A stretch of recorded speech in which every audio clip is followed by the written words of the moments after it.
Hello everyone, welcome back. It's Jay as always, and we're talking about the third issue of the ongoing Kamen Rider Zero One comic.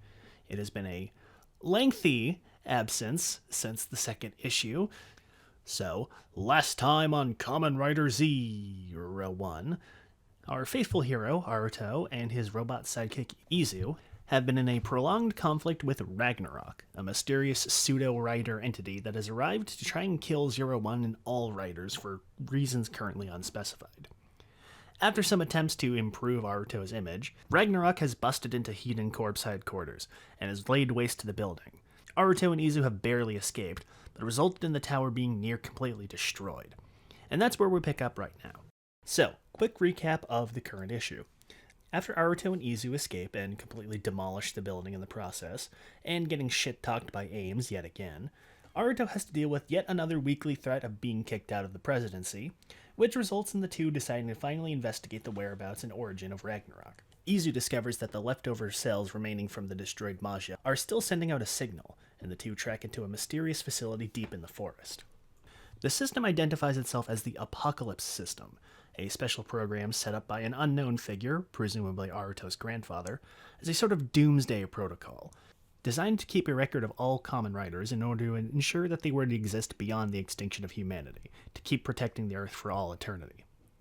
Ragnarok is furthermore revealed to be an aspect of this system codenamed the Black Rider, designed to eliminate any abnormal or defective riders that existed beyond an extinction event in order to preserve the sanctity of the Kamen Rider system.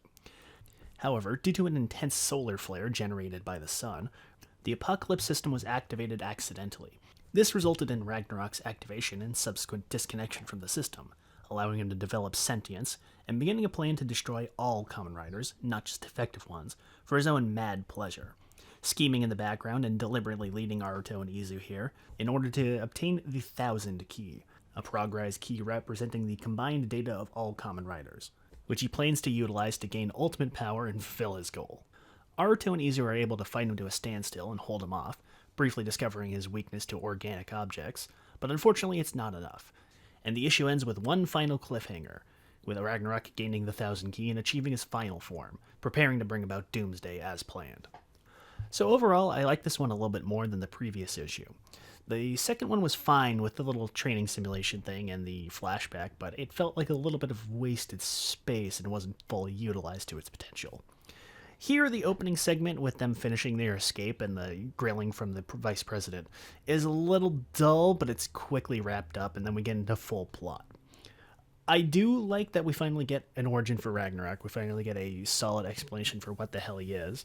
The whole Apocalypse system thing fits into the show enough where the inclusion doesn't feel weird or at odds with the series up to that point. At the same time, it is hard to fit in, but it's benign enough where you can argue it did exist and nothing really contradicts anything actually established in the show. I'm a little disappointed Ragnarok's end motive just still ended up being, I want to destroy all the riders because evil. I do like his origin and the way it sets up with that, but at the same time, his end goal just being, oh, I just evolved beyond my programming, but I'm still going to do my programming anyways. It feels a little weird. I don't know. I think it could have been done a little bit better. I don't really have any ideas specifically at the moment, but I feel the idea of just he's evil for evil's sake, and his programming was that he was going to destroy writers, but now he wants to destroy all of them, not the bad ones. I don't know. It feels a little weak to me. But the big fight at the end with the revived Maja and Ragnarok is really good.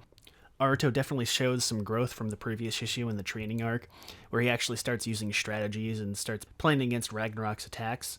It doesn't really fully lead into anything, because again, Ragnarok just kind of gets better after being beaten, but I do like that there is shown growth with Aruto within the narrative of the comic.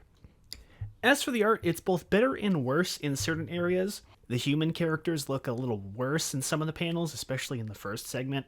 Just generally kind of weird faces, and the shading doesn't really help the way they look. But at the end, the fight with Zero One Ragnarok is really, really good and much better than the fight in the previous issue. It's far more dynamic, it's better choreographed, it's better, I don't want to say lit, because that doesn't really make sense for a comic, but it overall looks cleaner. I still think it isn't utilizing the cast very well. It's still mainly focused on Aruto and Izu, and both the Ames gang and Horribee have only a single panel in the entire issue this time, and Horribee continues to do absolutely fuck all of any significance in the issue. So I really don't know what the hell he's even doing here. I feel like he's here basically because of a mandate. But Aruto and Izu are still very perfectly in character, and Easton really does understand the way the two worked in the show, and they understands their dynamic. And it's still very faithfully represented here. I like that Izu is getting a little bit more involved in the fights in this issue as compared to the show. It's not to an excessive degree, it's not obnoxious with it, but I do like how much more involved she is. Overall, it's a much better issue than the previous one.